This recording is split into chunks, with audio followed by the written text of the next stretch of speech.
Hola amigos, ¿cómo están?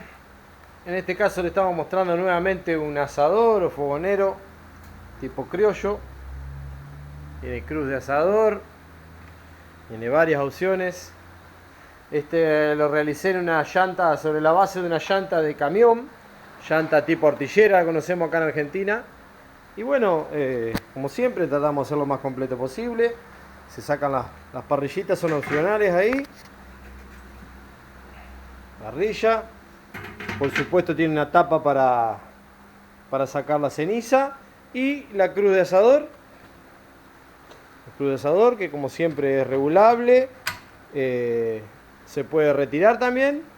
Una maderita, tiene rueditas con freno, un pequeño estante para colocar leña, lo que quieran. Así que bueno, espero que les guste, les dejo el paso a paso como siempre. Y bueno, nos estamos viendo, gente.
Bueno, para los que preguntaban de qué iba a servir ese invento de que suelde sola la eléctrica con el electrodo, ahora van a ver como uno de estas chapas y aprovechando ese sistema.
Ahí lo tienen entonces con el sistema de soldadura automática. Miren la costurita que hicimos para empalmar justo la chapa. Así que bueno, ahí pueden utilizar ese sistema.